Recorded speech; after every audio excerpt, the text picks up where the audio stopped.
ভাই এমনি ব্যবহার করেন না ভাই, আমরা কিন্তু মূল্যবান সম্পদ এই দেশের, প্রচুর মূল্যবান সম্পত্তি আমগো এই দেশের। আপনি কাছে তারাই মূল্যবান যারা এই দেশটারে নষ্ট করে, যারা এই দেশটারে নোংরা করে, যারা এই দেশটার ভিতরে দুর্নীতি করে, যারা এই দেশটার ভিতরে চাঁদাবাজি করে, যারা গলায় চাক্কু ঠেকায়া পকেটের টেকা লয়ে যায়, যারা ঘরে ঢুকে ডাকাতি করে, তারা আপনার কাছে মূল্যবান, তারা এই দেশের মূল্যবান সম্পদ।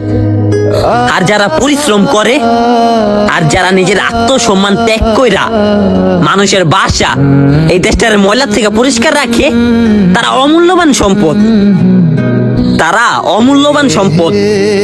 জাগো কিনা মূল্যবান সম্পদ হওয়া দরকার ছিল এই দেশের। ভাই আমরা এই ময়লালারা, জাগরে আপনারা ময়লালা নামে চিনেন, জানেন আপনি গল্লেগা আমরা কতটা আত্মত্যাগ করি। ভাই একটা মানুষের লোক একটা কথা কইতে পারি না, একটা সাধারণ মানুষ আম করে দেখলে নাকটা হাত দেওয়া যায়, মনে হয় আমরা ময়লা গায়ের ভিতরে ঝুলাই লইয়া যাই ভাই। আর আমি এই ময়লাগুলো আপনি গো, এই ময়লাগুলো আমার বাসা থেকে আপনি গো বাসায় নিয়ে ফলাই নাই, আপনি গো বাসায় জমছে, আপনি গো ময়লা আমি লইয়া যাই।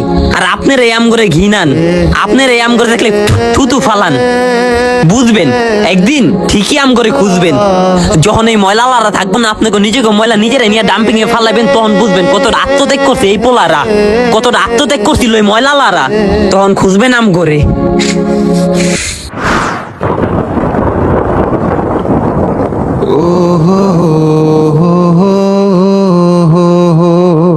আমাদের এই বাংলাদেশে প্রচুর পরিমাণ ময়লা সৃষ্টি হয়, একটু ভেবে দেখেছেন? তারপরও কিন্তু এই দেশটা ময়লা ডুবে থাকেনি। কিছু কর্মজীবী মানুষ, কিছু বীর পুরুষ মানুষ যারা কিনা আপনাদের এই ময়লাগুলাকে নিয়ে দেশটাকে পরিষ্কার রাখে।